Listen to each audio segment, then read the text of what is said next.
My name's Hunter Zinny. I'm 18. I'm a senior in high school. What school do you go to? The Churchill School and Center in Manhattan. What is that like? It's a school for kids with learning disabilities, and I have a few learning disabilities. Like, my handwriting is off. I would never let you see my actual notes. I'd have to type them up first, and because it's kind of like my own code language writing, and also with math and handwriting. But I think that's what propelled me to be more of a visual learner.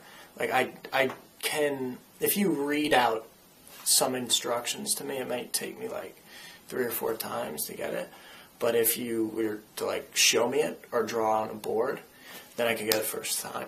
And I think that's part of the reason why I'm interested in film, is because it's a visual medium. When I looked at the BYFC website, I got to see 3 films, and one I particularly liked, and what actually motivated me to send my stuff was from Pawns to Kings. When I saw Pawns to Kings, I saw that it looked like very, serious but collaborative work.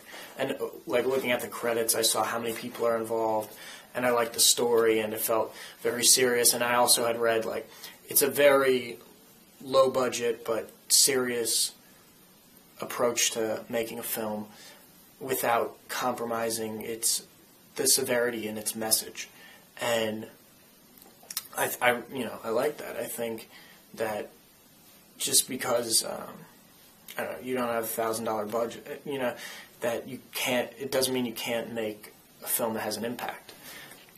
I found the grain of truth lesson really interesting because it was an honest way. It approached making films honestly, and that people are going to be angry at you, and that you might mess up, and that things don't go perfectly. And I liked how you referenced Living in Oblivion, because it's a perfect example of how things do and probably will not go exactly how you think or how you want them to go. And I also like that it had, it was kind of like blunt ways of saying that people are going to probably yell at you, and then how to confront that. Or not even how to confront that, how to deal with it in a way that's not going to be argumentative, or and also how to feel fine about yourself.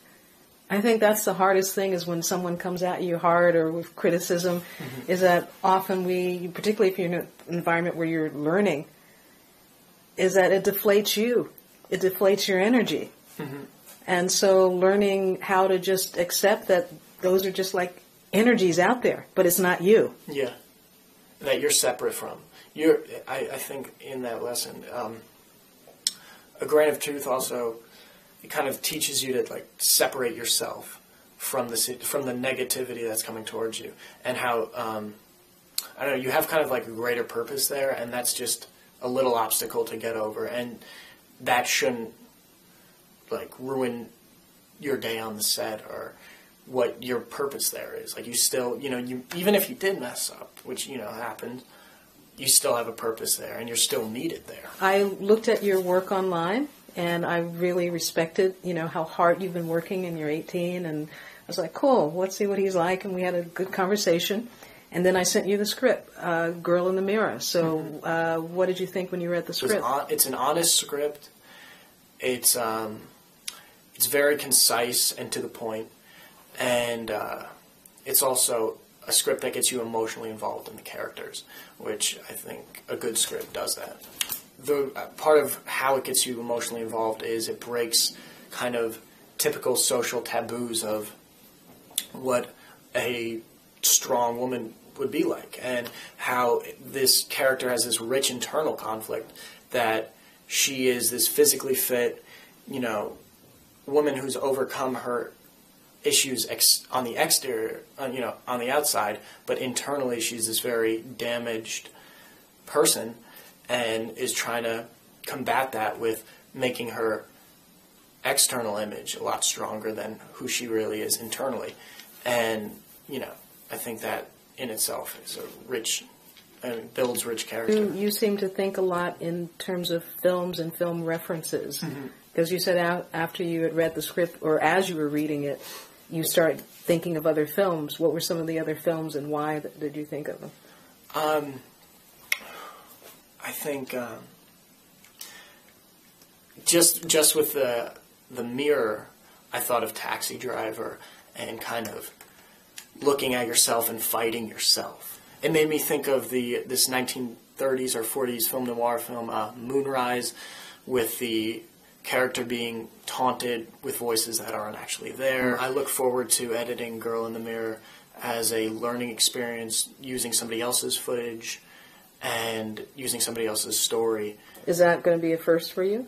Oh yeah, I've only done stuff with my own, with my story and with my own ideas behind it, and taking somebody else's ideas and trying to build the image of taking somebody else's film and trying to build it to a point that they want, and working for somebody else's goal is something that's new for me.